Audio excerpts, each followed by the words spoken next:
so happy we alive.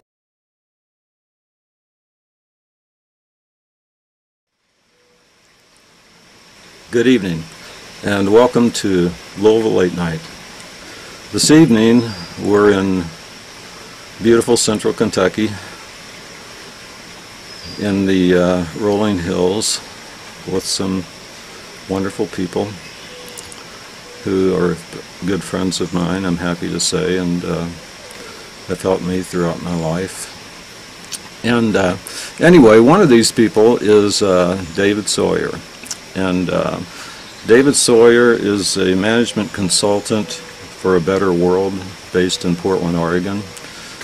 He's also a graduate of the University of Kentucky, and he has spent his life to some extent as a aesthetic, as a spiritually centered person.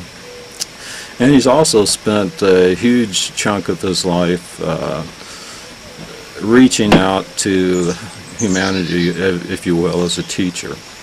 And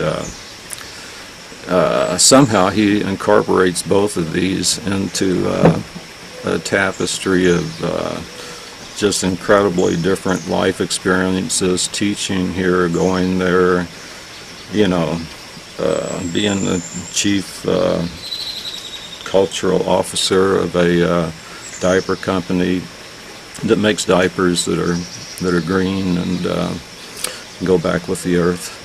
And anyway, it's just wonderful being back here at Seven Springs Farm.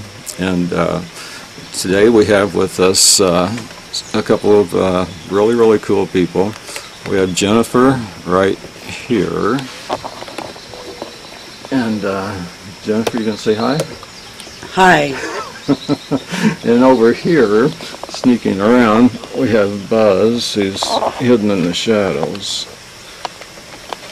And hello, Patrick. All right.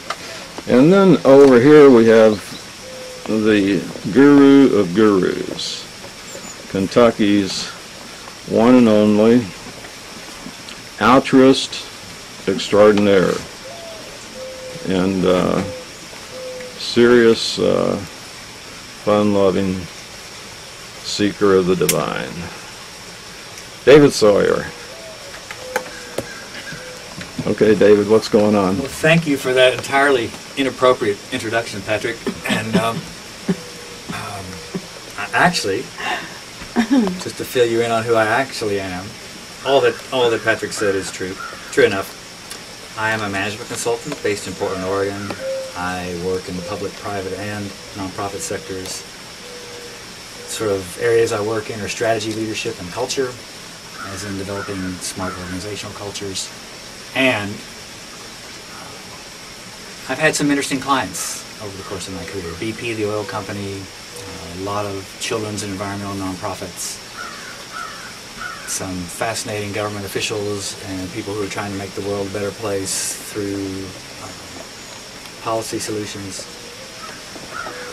Along with Jennifer, I helped the Clinton White House launch the Americorps program, which is a wonderful experience. And the Americorps program right now is expanding from 75 to 250,000 people in the next couple of years under the Obama administration, and it's hard to argue with a philosophy that says that having every young American do some form of service to their communities is not a good thing for them, for their communities, and for the nation. So, in the time since that, I have spent a lot of time doing basically management consulting in lots of different contexts. David, do you mind telling us what the Americorps was all about? I mean, Americorps was built on a wonderful philosophy that started really with the Civilian Conservation Corps in the 30s and expanded to Vista and Peace Corps under Lyndon Johnson and John Kennedy in the 60s. It's basically about young Americans making a contribution to their communities. Like the Peace Corps and also like the military, a young person who serves in their communities doing environmental work, working with kids, working with elderly, solving social problems that our economic system does not solve and it actually creates. They get a minimum wage, but they get an education stipend like you do, similar to the GI Bill. So a young person can do a year or two of Americorps and then get a college education they might not be able to afford otherwise. So you've worked like with young people a lot. I have worked with young people, but I work now more with adults and professionals. What'd you do with BP? I was the guy that BP brought in to help engineer the cultural dimension of the BP-Arco merger. Big, huge corporate merger between large oil companies. And I learned so much there. You know, I'm a guy who, right here, I'm on this farm where I spent most of my life. I've always been an environmentalist and believed that oil companies and corporations were really the enemy. And it was a great experience for me and filled me out professionally and personally in ways that I wouldn't have expected, because I found so many wonderful people at BP. I ended up as the leadership advisor for the president of the company in Alaska and the senior management team there. And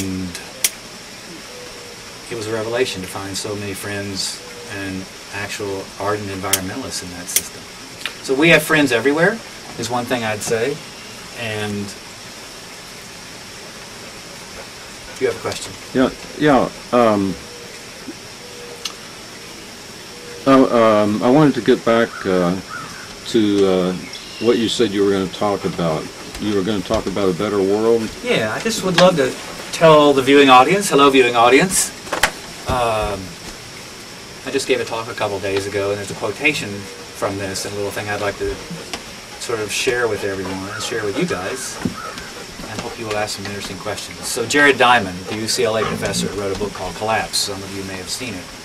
And one of the things he said is that civilization is in a race between education and catastrophe, which I think that's not any news to anybody in this room, on this porch, or certainly anyone in the viewing audience. And what he means by education is certainly not formal education, but the kind of education that our lives depend on. And we're learning a lot right now, all of us.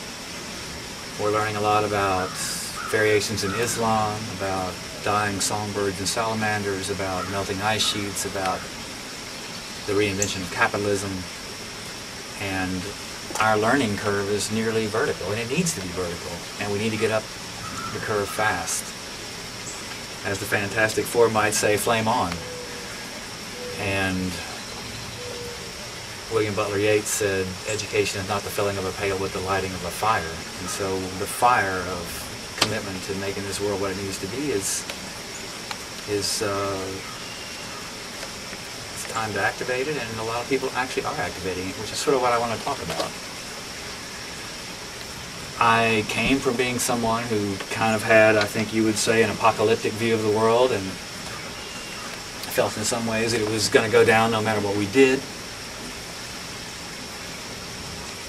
and that sort of the forces of capitalism and corporations were really the enemy. And I've evolved from that point of view. I don't believe that anymore. What I really believe is that civilization and human society is itself evolving, and that evolutionary impulse is a prime directive. It's not negotiable. And so business people are getting smarter, and nonprofit people are getting smarter, and religious people are getting smarter. Everyone who has any kind of evolutionary intelligence, something to add to the forward motion right now, is getting smart wherever they are. And there are fundamentalists in every one of those same sectors. And what makes this such a curious time, such an interesting time, is that at the same time so many people in so many areas are moving forward. So many people are holding back to what they know. Fundamentalism is basically just a retreat into the known, and retreat into safety or the illusion of safety. The desire to hang on to what we know in a rapidly changing world. And so